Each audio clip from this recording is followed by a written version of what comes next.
Hey guys, Saqib Imran Khokhar reporting day 5 of water fasting.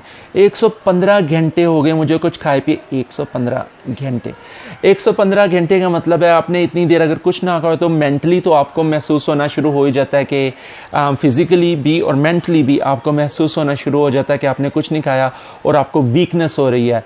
Weakness मुझे है, मेरी एनर्जी लेवल लो है, नो डाउट अबाउट इट।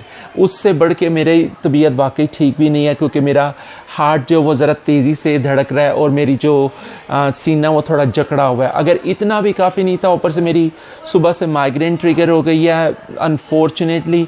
होती क्यों ना, बाहर मौसम भी तो चेक करें, 42 डिग्रीज टेम्परेचर चल रहा है। कल 42 डिग्री टेम्परेचर, तो आज भी जो कसर रह गई थी वो आज पूरी हो रही है। अब इस मौसम के अंदर भी कल आई ओवरडीड एवरीथिंग। कल मैं शॉपिंग मॉल के अंदर फिरता रहा, नमाज़ें पढ़ने के लिए गया सारी, और साथ में मैंने वहाँ पे हैंड वॉश हाथ से गाड़ी भी धोई। तो मुझे मेरा ख्याल एग्जॉशन हो गई, थका हारा घर आया, एक नमाज जनाजा भी अटेंड की, थका हारा घर आया, आके सो गया। सो के 5 घंटे में बिल्कुल फ्रेश उठ गया और अपना दिन का आगाज़ कर दिया। दिन शुरू होते ही आई थिंक मेरी माइग्रेन ट्रिगर हो गई और जिससे मुझे कमज़ोरी मज़ीद बढ़ गई। अब मल्टीपल रीज़न्स हैं ये सारे प्रोसेस की। माइग्रेन की मैं आज तक ये वजह ये समझता था कि सबसे बड़ी वजह जो माइग्रेन की होती है वो आपकी खुराक होती है जो आप खाते हैं। अमूमन नट्स और सीड्स होते हैं, प्रोसेस फूड और प्रोसेस मीट और सी फूड कैच जो होता है वो आपकी माइग्रेन ट्रिगर करता है, और चीज़ वगैरह ये आपकी माइग्रेन ट्रिगर करते हैं। मैं सारी ज़िंदगी ये समझता रहा हूँ, तो ये होती भी है, रिसर्च भी यही कहती है। लेकिन मैंने तो 4-5 दिन से कुछ खाया ही नहीं, तो मेरी माइग्रेन ट्रिगर होनी बनती नहीं है। लेकिन अब जो अगली चीज़ मुझे समझ आई है, माइग्रेन ट्रिगर होने की मल्टीपल रीज़न्स है। एक रीज़न तो उसकी शदीद मौसम है, जो कि कल के मौसम में आप सबको पता है तकरीबन सबको ही माइग्रेन थी। मैं बहुत से लोगों को जानता जिनको माइग्रेन ट्रिगर हुई थी कल शदीद गर्मी में 42 डिग्री टेम्परेचर के अंदर। दूसरी माइग्रेन ट्रिगर जो है ना वो साइनस की वजह से भी होती है लोगों को, और ख़वातीन के अंदर जो ख़ास दिन होते हैं उनके अंदर माइग्रेन ट्रिगर हो जाती है। एक जो रिसर्च है and that's quite amazing, gall bladder जो है उसके करीब से एक नर्व गुजरती है जो जिसका कनेक्शन आपके दिमाग के साथ है। ये भी आपकी माइग्रेन ट्रिगर करती है। और अगर वो कहते हैं कि अगर इसको हार्ड जैसे अपने रिब केज के नीचे थोड़ा सा हार्ड प्रेस करें तो आपकी माइग्रेन रिलीज हो जाते हैं। ये मैंने फॉलोइंग की है, आज मैं उसको करने की कोशिश करूंगा और मैं आपको इसकी आउटकम दूंगा क्या बनता है। बास कहते हैं कि नेक के पीछे एक आपकी वेन होती है जो कि दिमाग तक जाती है। ऑक्यूपंक्चर या मसाज करने से वो माइग्रेन उससे भी ठीक हो सकती है।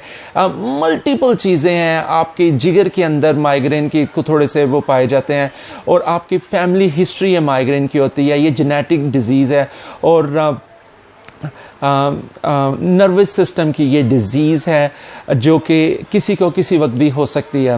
Regardless that it's a very complex subject, it's a very complex topic.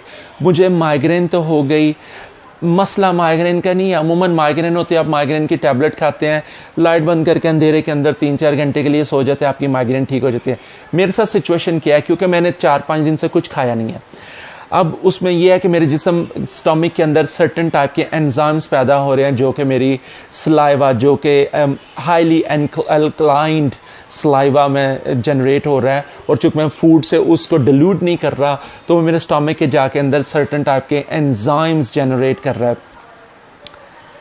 मेरे साथ क्या मसला हो रहा है, क्योंकि मैंने 4-5 दिन से कुछ खाया नहीं है और अब मेरे पेट के अंदर जो एंजाइम्स जनरेट हो रहे हैं वो मेरे सलाइवा जो कि बिल्कुल क्लीन है, क्रिस्टल क्लियर है, उससे जो हाईली अल्कलाइन सलाइवा है वो जो मेरे पेट के अंदर जाके एंजाइम्स बना रहा है। मुझे नहीं पता कि मैं जब अगर दवाई खाऊंगा तो उस दवाई उन एंजाइम के साथ मिलके मुझे क्या रिएक्शन करेगी।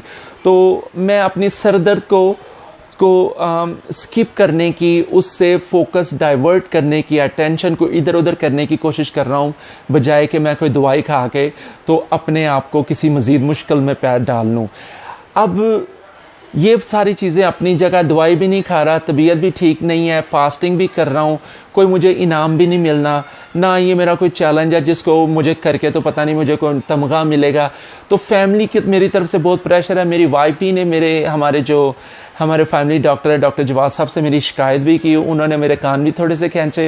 उन्होंने मुझे कहा कि ये फास्ट करो, ब्रेक करो, ये फास्टिंग शास्टिंग का सिलसिला, और अपनी सेहत की तरफ थोड़ी सी तवज्जो दो। मुझे प्री एग्जिस्टिंग कंडीशन भी है जिसकी वजह से मुझे बार बार रिकमेंड किया जाता है कि इस तरह की कोई काम ना करो। लेकिन मैं ब्लाइंडली इस चीज़ के अंदर नहीं आया, और ना ही मैं आपको कहता हूँ कि आप इसको रिकमेंड करता हूं कि आप इसके अंदर आ जाए। मैंने अपना थोड़ा सा होमवर्क किया हुआ है। मैंने इसे calculated risk that I have taken, calculated risk है, और मैं जो कर रहा हूं किसी वजह से कर रहा हूं। अब 4 दिन फास्टिंग करने के बाद 5वें दिन थोड़ी सी मतलब तबीयत ख़राब होने से मैं फास्टिंग को ब्रेक कर लूं, मेरे लिए सूटेबल नहीं है। मैं चाहता हूं कि अगर मेरी बॉडी एक हीलिंग स्टेट के ऊपर है, जो मेरी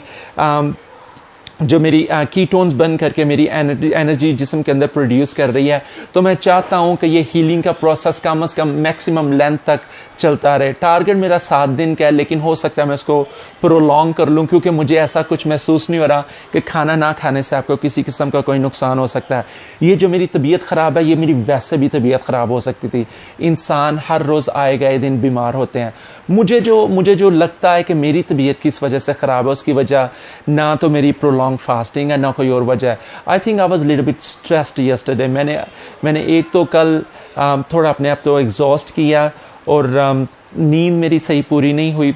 नींद पूरी ना होना भी माइग्रेन ट्रिगर करती है। लेकिन जो नमाज जनाजा कल मैंने अटेंड किया, उसका मेरे जिस्म के दिमाग के अंदर बड़ा करीब, ये सारी चीज़ें अपनी जगह। नींद ना पूरी करने से भी आपकी माइग्रेन ट्रिगर होती है, और स्ट्रेस से भी होती है। स्ट्रेस मुझे लगता है कि मैंने थोड़ी सी ली है। कल मैंने एक नमाज जनाजा अटेंड की है जो मैं आपके साथ शेयर करना चाहता हूँ, और उसमें मेरे लिए और आपके लिए एक बड़ी अच्छी लर्निंग भी है। एक 30 साल की लड़की की मैंने नमाज जनाजा अटेंड की है, जो कि बैठे बिठाए खड़े फौत हो गई गाड़ी के अंदर, एवं ड्राइविंग सीट, पैसेंजर सीट के ऊपर बैठे हुए अपनी तबाही मौत मर गई। अल्लाह ताला उसको जन्नत नसीब करे। The matter of fact is ज़िंदगी मौत का कुछ पता नहीं है। उस लड़की ने अपने सारे टेस्ट करवाए हुए थे, वो डॉक्टर से ही वापस आई थी। डॉक्टर ने उसको गो हेड दिया था, उसको कोई एग्जिस्टिंग प्री कंडीशन थी नहीं, फौत हो गई। उसका टाइम आया था, वो चली गई। इसी तरह बहुत से लोग उससे ये सबक हासिल करते हैं कि आपको सारे टेस्ट करवाने चाहिए और अपने आप को अपडेट रखना चाहिए, जो कि जेन्युइनली राइट है। आपको हर सूरत में साल में कम से कम एक दफ़ा आपको फुल बॉडी ब्लड काउंट करवाना चाहिए, और अपना बॉडी टेस्ट करवा के अपनी तमाम तरह की फ़िज़िकल फिटनेस का और अपनी तमाम तरह की बॉडी वेल हेल्थ और वेल बींग का ख्याल रखना बहुत ज़रूरी है। लेकिन उससे एक लर्निंग ये भी है कि आपको मौत से डरने की ज़रूरत नहीं है। जब वक्त आया तो आ ही जाना है। किसी वक्त भी आ सकता है, चाहे आपको कोई मेडिकल कंडीशन है या नहीं है। तो दोनों तरह की लर्निंग है। मुझे ये चीज़ ज़्यादा इंस्पायर और इम्प्रेस की कि एक जिंदा सलामत हेल्दी बंदा बैठे बिठाए गाड़ी में ड्राइविंग सीट के ऊपर अल्लाह ताला को प्यारा हो सकता है। 30 साल का बंदा तो कोई भी दुनिया से जा सकता है। तो उसका मतलब है आपको दुनिया से इतनी लो लगाने की ज़रूरत नहीं है, इतनी ज़्यादा मोहब्बत करने की ज़रूरत नहीं है। Is just a matter of time. जब वक्त है तो है। अपने टेस्ट सारे करवा के रखें, अपनी हेल्थ को पूरा ख्याल रखें, हर तरीके से हेल्दी रहने की कोशिश करें। तो ये जो मेरी थोड़ी सी तबीयत आज ख़राब है, इसके बारे में मैं ज़्यादा परेशान नहीं। मैं ज़्यादा परेशान उसकी वजह से था कि यार ये कैसे हो जाता है कि इंसान अपनी तरफ से 100 प्लान कर रहा होता है, और इंसान और ऊपर वाले का और अल्लाह ताला के प्लान्स कुछ और होते हैं इंसान के लिए। खैर, ये चीज़ें अपनी जगह। वाटर फास्टिंग का डे 5 जो है वो मेरे लिए थोड़ा तकलीफ दे है। मैं उम्मीद करता हूँ कि अगर मुझ पर बहुत ज़्यादा प्रेशर माउंट ना हुआ तो मैं इसको कंटिन्यू करूँगा, प्रोलॉन्ग करूँगा। अगर मेरी खुदा नास्ता वॉमिटिंग या नोज़िया शुरू ना हो गया और मुझे ये फास्ट ब्रेक ना करना पड़ा तो मैं उसको तोड़ पहुँचाऊँगा। कम से कम 7 दिन तो ज़रूर करूँगा। अब मेरे ऊपर जो प्रेशर है तो साइकोलॉजिकली कभी कभी आखिर इंसान है, बंदा रह ही जाता है।